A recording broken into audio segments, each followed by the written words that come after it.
Thank you for joining the Once Changing the World, which is India's first future tech makes sustainability podcast. And today I'm delighted and honored to have with me Dr. Jillian Gregg, who's the CEO at Terrestrial Ecosystems Research Associates. She has worked previously at the US Environmental Protection Agency and is currently a professor on environmental topics at Oregon State University. She is also the co-author of the paper titled the 2023 State of the Climate Report, Entering Uncharted Territory, which was signed by 15,000 climate scientists. So Dr. Jillian, really appreciate you taking time and being part of the podcast. So why don't we directly start with this paper? How bad is the situation now? And according to your research, what's new in 2023 when it comes to climate change? And I think it'll be really nice if you could share some examples to share some data to match your claims. Okay, so we've been tracking 35 different vital signs of the planet, and we found that 20 are at their all-time record levels. The big concern for us this year was that there were massive step changes in many different conditions. So rather than a gradual linear change, there were abrupt changes in many variables simultaneously. And these are changes that were far beyond any that humanity has experienced. I'm going to go ahead and share my screen so you can see our figure one and you can see these crazy step changes in variables. Okay, so we were looking at all these 35 different variables throughout the year and adding them into our paper.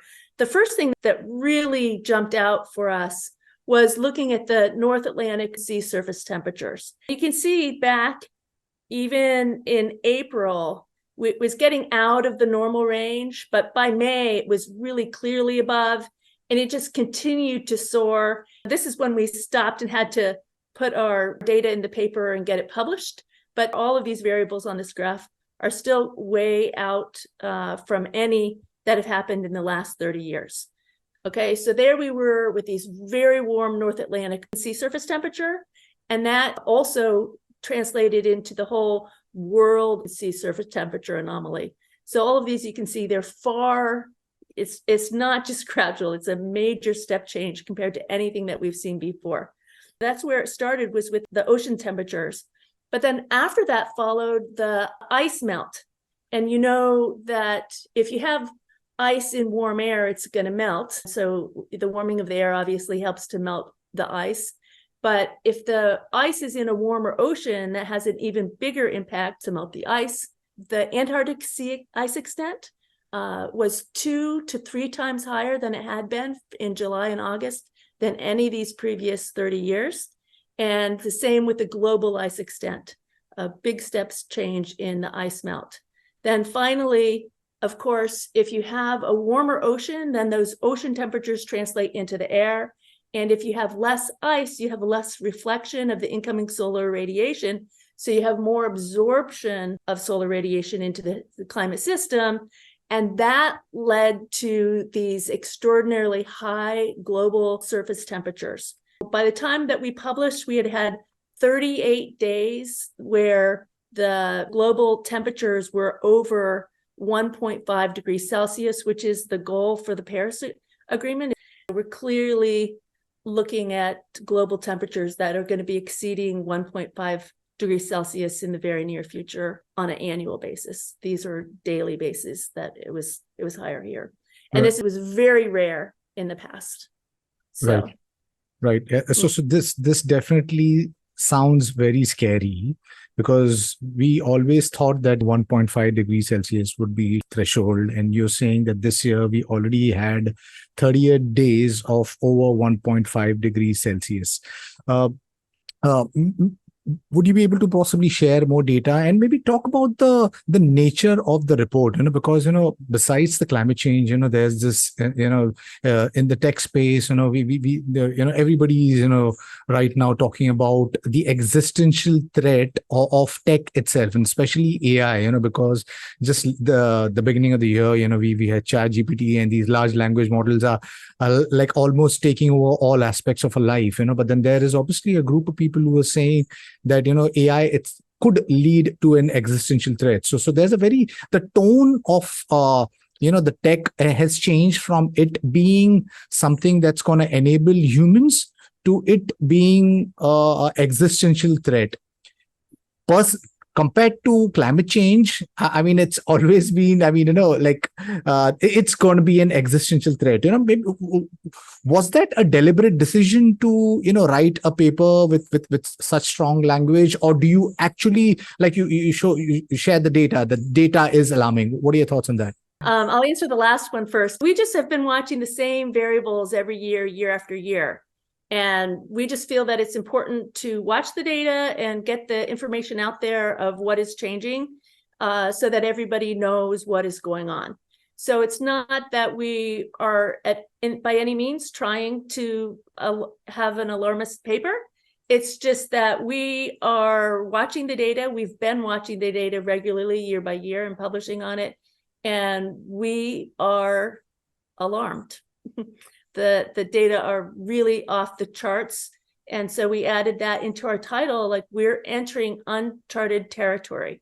Since humans have had agricultural lifestyles, which began 10,000 years ago, when we came out of the last ice age, we reached this very stable period where we had a very constant temperature, very constant CO2, very constant sea levels. So we've been able to develop agrarian lifestyle where we have crops that we can depend on, so we can build cities and civilization that stay in the same place.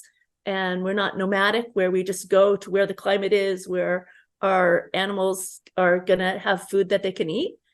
Human civilization has developed on these very constant conditions. Yet, as we've been emitting these greenhouse gases into the atmosphere, that traps the heat in.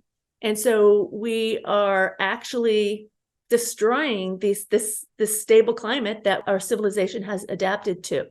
So when we say that we're going out of the range, we're going out of the range that humans have ever experienced. Right. Which are the areas or the industries you think 1,500 world? Well, if you look at the greenhouse gas emissions currently, if you look at the IPCC AR6 report, you can see that nearly half of all of our emissions are from electricity generation. And so anything that we can do that gets us into the realm of using renewable electricity, then that's going to be a substantial step forward. Coal, it seems, I was going through the paper and it says the coal accounts for more than 80% of carbon dioxide added to the atmosphere since 1870. But coal is still being consumed. It's an all-time high at this point in time. Which are the areas, according to you, which you think that, if we kind of control, will mitigate this climate crisis situation? Yeah, we absolutely need to be reducing our greenhouse gas emissions. It turns out that when you burn coal, you put twice as much carbon in the air as if you were to burn other types of fossil fuels. You're also polluting the air with sulfur dioxide, which is very bad for human health. So anything we can do to reduce coal emissions will expedite the changing of what's going on. The other thing to make it the fastest response possible is to focus on methane emissions, because they are a much stronger greenhouse gas than CO2, and they have a much shorter lifetime in the atmosphere. So the less methane that we can emit, the faster we can reduce the greenhouse gas load in the atmosphere. Right. So that's also low-hanging fruit. Right. There are lots of nations and a lot of these big tech industries who have these net zero goal, and these net zero goals seems to be really, really far off, because, here is, there are people such as yourself who say, keep on saying that, climate urgency, climate crisis, and there are others obviously who say that, but then their net zero goal is like really, really far off. Like, there are companies, big tech companies who have net zero goals as far as 2040, 2050. In fact, India has a net zero goal, which is 2070. Yeah. So how logical or practical is that? And what's your advice to these big tech companies or countries, nations? Well, it's an evolution. Just the fact that all the countries have stated that they have a net zero goal is huge. So it's great that they're aiming. Since net zero is a calculated factor where you can say, well, our forests take up this much CO2 and therefore we can still emit this much fossil fuels and then we're still at net zero. It's a bit of hand waving, and so I've been more excited to hear of the countries that are looking at the year that they're going to get to be 100% renewable energy, because that's more solid. Okay, all of our energy is from renewables. That's a much stronger statement than saying that we're going to offset because we have a lot of forests and we believe that our forests are taking up X amount of CO2 to offset, so we can still be polluting. So 100% renewable energy is where it's at. Do you think we have the privilege to wait out till 2050, 2070, looking at the data? If we could just stop emitting any greenhouse gases at all as of tomorrow, that would be the best case scenario. There's so many people who are just terrified into not doing anything because it's too hard to, we can't just stop. That's not possible.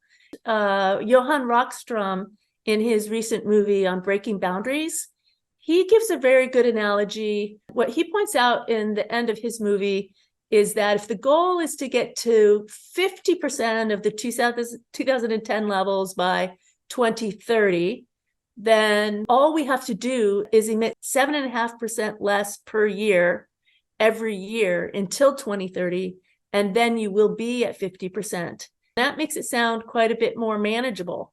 And it brings more people into the envelope of, okay, let's at least give this a try. I mean, I hear your urgency of we need to just stop emitting any greenhouse gases as of tomorrow and just end it. Certainly, it would be great if we had a global ban. No one can use coal anymore, or a global non-proliferation of CO2 emissions. And so that we have to just stay at the levels that we are currently at. But I'm just excited that we are headed in that direction at all. Right. Yeah. So I hope that, and because all of these conferences where these nations gather together on an annual basis, they talk about the climate crisis. But most of the time, at least from a public perception or somebody who's watching it from the sidelines, it looks like, the nations are always playing blame games. The smaller nations are blaming the bigger nations. The bigger nations are talking about all these actions that they want to take, but it's all on papers, but it's not being implemented. How do you see this actually panning out? Because we live in a capitalistic world where it's all top-down hierarchical, where we in a point of time where the emerging nations want to become like powerful nations, and so we are constantly consuming. That there's the entire world is consuming, and there's no conservation. How do you see this panning out? Well, what I would hope is that developing nations could be supported in leapfrogging over having power plants at all and go straight to having renewable energy. Certainly, they were able to do this with telephones, and they don't have telephone wires going all over everywhere, and they just jumped right into having cell phones. And if there are a way for them to also jump over power plants and just have solar and wind and renewable energies, then that would be the goal. You had many questions there. That's one answer. Yes, we do get it that renewables energy could be one of the goals which could possibly mitigate this climate crisis. But globally, it's plain to see that the cost of renewable energy is going down. What are the other things which could compel nations, organizations to move to renewable energy? The youth movement has been huge. I think it's exciting to see there are some law cases out there where their legal cases are being brought at state and national levels that are saying this is a human rights and human justice. Our youth are being disproportionately they're not having the same opportunities in life because they're growing up knowing the climate is getting more and more extreme. There's more and more disasters. There's the cost of all of this. They have this very uncertain future. There's this climate anxiety, and the youth have the right to a stable climate system. And the governments need to figure out a way to get the CO2 back to a stable climate system, which would be 350 parts per million CO2.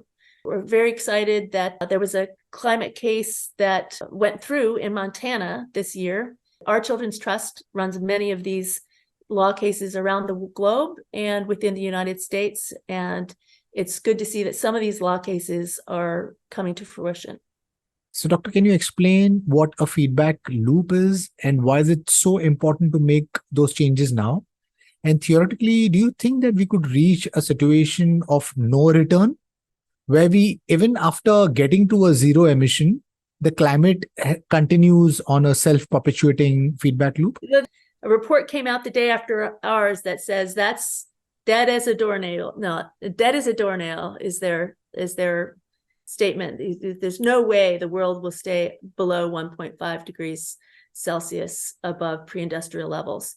There's still some possibility, if we were to act very quickly, that we could stay under the 2.0 degrees Celsius, but that's, again, we need to be working as fast as possible. But one factor is that the models that are determining how fast we're going to get to these different temperatures are not necessarily taking in all the different feedback loops. And so to understand what a feedback loop is, I like to use the Arctic ice albedo feedback loop example, where it's easy to imagine that as we put CO2 into the atmosphere, then that acts as a blanket which holds the re-radiated heat from leaving the Earth's environment. And so since heat isn't leaving as fast as it's coming in, that's what's causing global warming.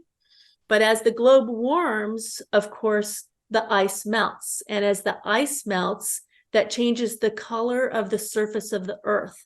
And we know that white colors reflect the incoming solar radiation.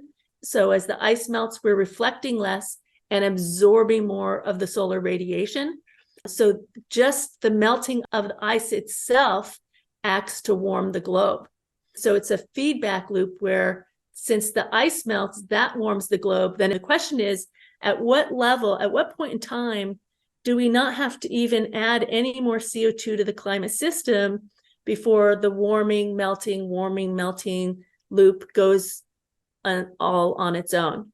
Our group actually is quite concerned about these feedback loops, and we came out with a paper in January where we summarized all the different feedback loops. We came up with 41 different feedback loops in the climate system. 27 of them are accentuating loops, like the one that I just explained.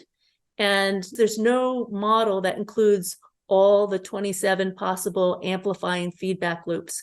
So we're concerned that when you look at the IPCC reports and you see this is the best case scenario and the worst case scenario for what should happen with our climate in the future, the worst case scenario is just based on how much CO2 humans emit. And it doesn't necessarily take into account all the 27 different amplifying feedback loops that could make it go even faster. This report that came out the day after us by Hansen and his group, they also are commenting on the rapidly increasing rate of global warming, and they're concerned that the globe is warming quite a bit faster than we had anticipated. You rightfully pointed out, our youth, deserve a clean air to breathe, because I've lived in a city for 50 years of my life, and I was living in Bombay, and just recently, around a year and a half back, I moved to Goa. The reason I moved to Goa because Bombay is a city which it's a place where you cannot breathe, because there's all these you buildings going up more vertically, and there's industries coming up, and so we are in the constant battle to be economically becoming more self-reliant, more self-sufficient.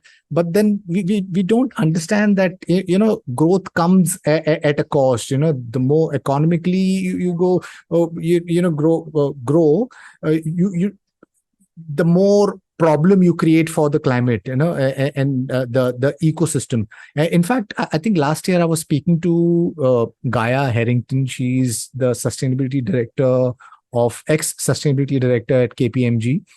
And she had taken the MIT 1972 report called Limit to Growth, and that report stated that, a constant consumption without conservation is going to lead to a global catastrophic event.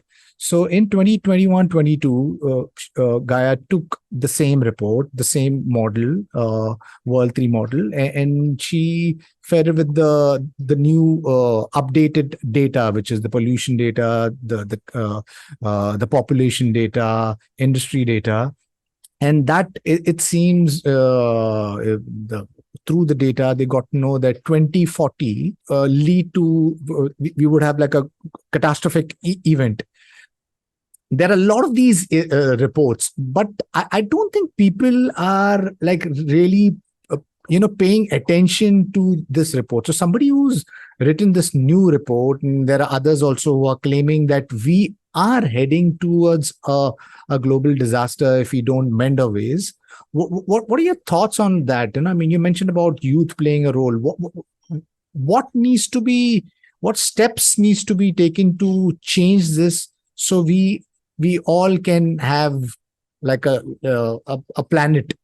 I am excited about all these different countries saying they're going to have 100% renewable electricity. And so in our homes, we need to, as things go bad, or even before things go bad, to change away from anything that's using fossil fuels and make them be using electricity. Do that not only in our homes, but in our communities and in our companies.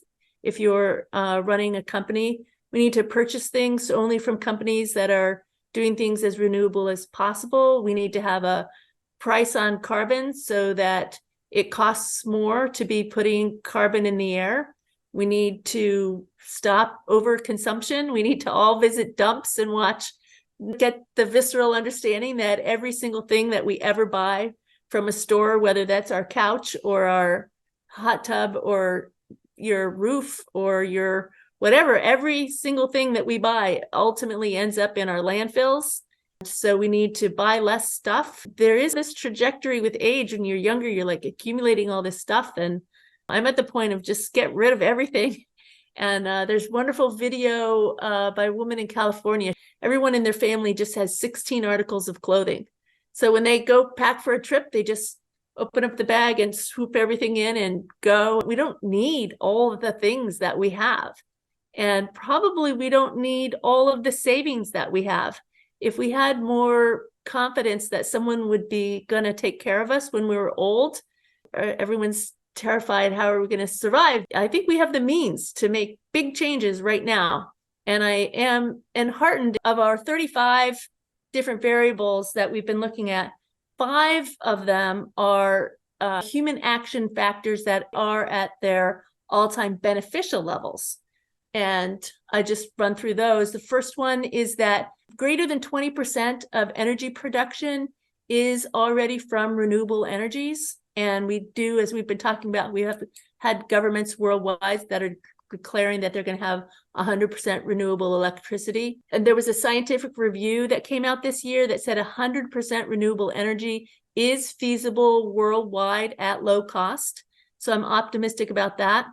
We've had greater than 1,400 institutions worldwide with assets over $39 trillion have committed to divest from fossil fuels. So that's greater than the annual GDP of the US and China combined. So that's quite a big divestment away from fossil fuels. And it's more than doubled since our last report. So we're very excited about that.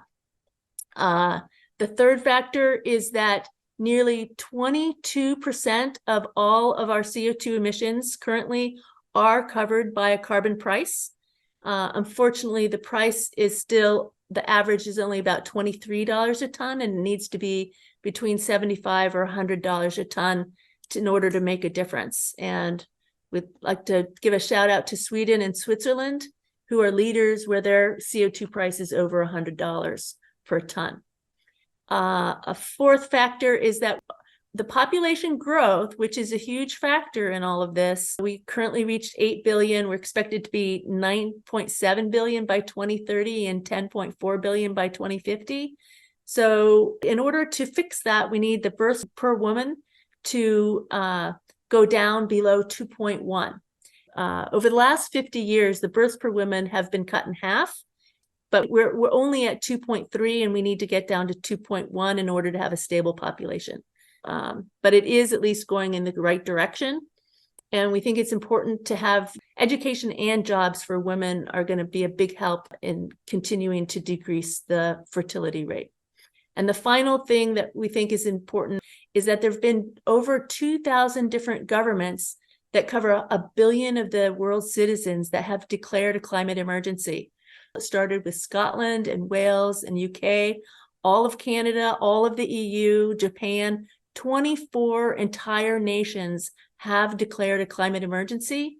Any change needs broad support, and it appears that we do, at this point, at least have widespread support.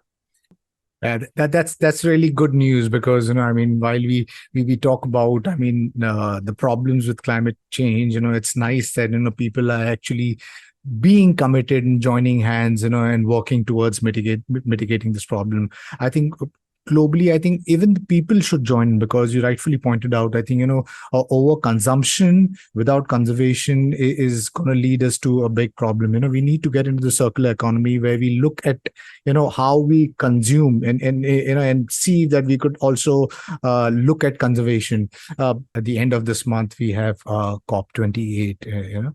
What can we expect to happen over there? Well, the exciting thing about COP28, and for your viewers, COP means the Conference of the Parties, began back in the early 90s. The United Nations realized in order to do something about global warming, we have to get representatives from every nation on Earth all together at a conference every year to make progress and decisions about how we're going to be moving forward. And so they call it the Conference of the Parties, and this is the 28th time that they've met. And in 2015, it was at that meeting where they came up with the Paris Agreement, where all nations in the globe determined that they were going to be doing whatever it took to keep the temperatures from rising more than 2 degrees above the pre-industrial levels. These are essential meetings. We're very fortunate that they're happening. We're very fortunate that we had the Paris Agreement, and all nations are on board with that. The main goal for this current year is to have a stock take. So although everybody agreed to the Paris Agreement, and then all nations that agreed to the Paris Agreement set a goal. They said, we are going to reduce our emissions by X amount by X year. And so this year, each nation has to come to the meeting with data showing, did they do it or did they not? And have a big discussion about it, so that nations that have been successful in reducing their emissions will be able to explain how they did it. And nations that have not been successful will hopefully be able to learn from that and be able to figure out a better way where they can also be contributing to being part of the solution. Right. So, Dr. Technology is growing ever more so powerful. It's seeping into all parts of our lives. It's taking over almost all industries.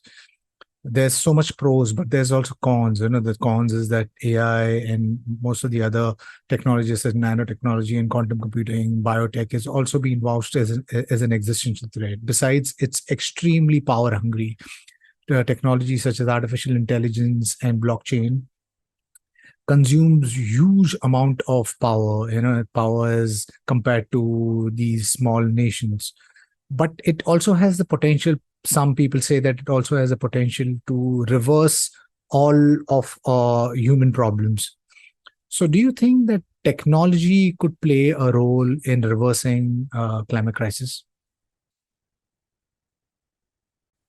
Oh, I think tech can play a role, but the role is in figuring out the renewables. And so that we don't have to be emitting.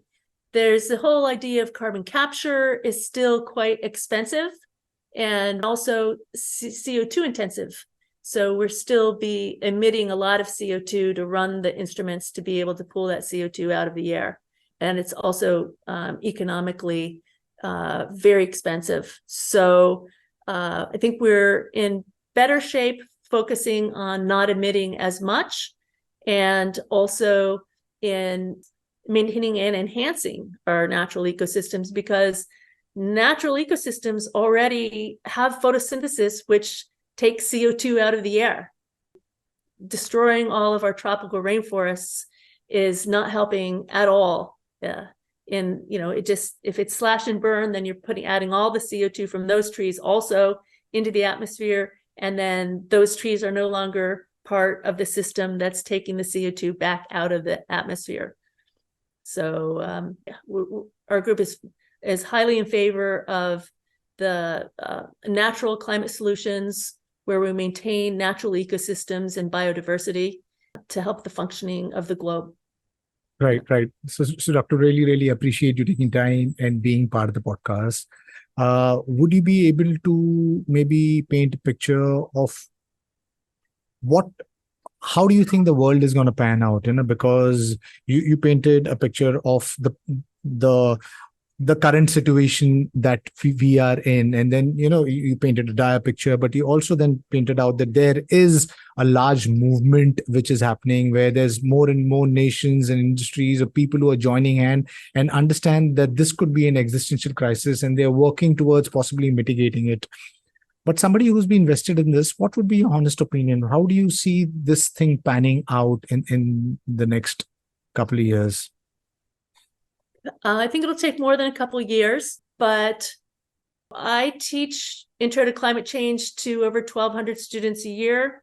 The students are on board. I see the youth movement is really strong, and as this next generation gains political power, I think they're going to make the right decisions, and we're going to have to do whatever it takes to turn things around. Plus, I think what we are going to be seeing in the next couple of years is these worsening of conditions that are going to be making people more and more concerned, and hopefully get the youth into office sooner. Right. Yeah. I think that's the only way out, because I mean, in most of the nations, most of the industries, like you rightfully pointed out through the course of the conversation, is that we are stuck in this loop where we are constantly trying to be more powerful as a nation, more powerful as an industry. We try to constantly consume. There's no conservation. I hope that we break away from that. And you also pointed out that if there is or aged population has some kind of a security blanket by the government, and then they don't have to hoard, and I think that then the world will get a better place. I hope that more people, especially the youth, join in, not just from, a specific part of the world, but globally they come together and raise a voice. I think we will be able to make a difference and create a world which is much better and safer. So really appreciate you taking time being part of the podcast. And to my listeners, if you like what you see in here, then please press the subscribe button. And until next time, see you guys. Bye-bye. Thank you. Really appreciate this. Okay, thank you.